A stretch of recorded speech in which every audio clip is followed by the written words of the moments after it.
महीना है एक लगे सटल बालू टीवी में सीरियल चलता है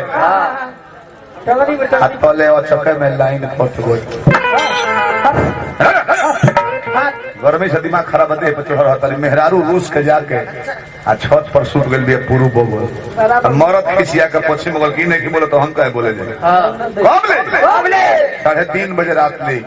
जब भोर में राजू भैया सिहकल भी पुरवैया रान दर्द कबार दे केहू से केहू बोलत नहीं है दोनों ओर से घुसू खत्म घुस गइल मर्दा कहता अरे हमारा जाई केने रोलू हमारा ठंडा लागत मोई कहते अरे हमार मिलिट्री वाला भेड़िया के कमा तू केने अकेले कर माई रहा हम तो ठंडाइले यह दोरस प्यार बहला वही चदरा में मरद नहर सुतल बलो के हुए रहुए हम अलगा से देखो कि गो सुतल बा चदरा खिंचबनू तो भूल दू गो छोड़ावत निकल का बात बा बोलो हेलो ए राजा जी का हो तड़ू आवाज जाता जी अरे आवत था कि तोर आवाज बाझल लागत तारी हाँ जी आवाज पूछलू हो जब एने से जाता तो ओनियो से आवत न होई काहे आवाज बाझल बता ए राजा जी रउआ तो कुछ पैसा खातिर बाहरा बानी देखी ना ए चैत बैसाख के महीना में हमरा सर्दी लागल बा दोरस बिहार पहले में एकरा सर्दी भइल बा तोरा की महारानी जी के दोनों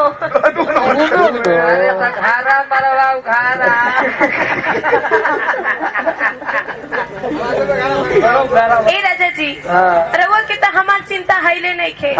रउआ कुछ पैसा खातिर बाहरा बानी जानतनी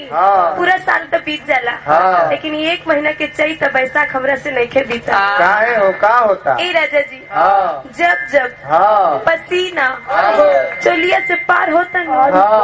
हमार रोआ खाड़ हो जाता रोआ खाड़ होता रोआ खाड़ होता तू तो अपन बता देलू अगे गार्जियन लोग बैठल बा हमरा हम अपन नाम बतान कि हमार का खाड़ होता रोआ खाड़ ना हम बताइबे ना करब कतना पूछ बोलो तो ए राजा जी देखी न कटिया दौरी लागल बा हमरा से अकेले कटनी ना होई हम सोचले रहनी कि रउआ घरे रहती रउआ भोर में कटनी करे जाती हम संगे संगे आती रउआ खातिर सतुआ चटनी लेके आती आम के अरे पागल थे आम के बारे में तेरा जानकारी कहा 20 गो बिजुआ खाइबू तो पेट भरी 10 गो सीटीवा खाइबू तो पेट भरी बम्बईवा 5 गो खाइबू पेट भरी मलदेवा 4 गो खाइबू तो पेट भरी एगो लंगड़ा आम होला ओकर 1.5 किलो से पहले ओकर वारंटी नहीं तो खैनी हारू कुनु आधा खाद ढेकार लगू के और सांझी खान खाए सुदर्शन जी ए राजा जी का हो देखी ना हमरे से अकेले खटनी ना होई अपना नैहर में आज ले हम कटनी नहीं खी कई अकेले ना करो तो क्या कर रे आई बताई हाय एगो मौगा भसुर ई खाली खाए आइल बड़े हाला कर मेरे बड़ भाई हमें जाना तारी मऊ भन तो माइक में हाला कर कि सवेरे भैंसली लेके लोग जुट जाए द्वार पर के कहने बाबू हाला मत कर नहीं हम जानता नहीं तो हमार भाई हमें उनका मऊ पहिया मऊ वो खटन में जा ना जाते नहीं खाओ ना ज्यादा कर देते तो उनका से झगड़ा कर दू हमार भाई नो हमें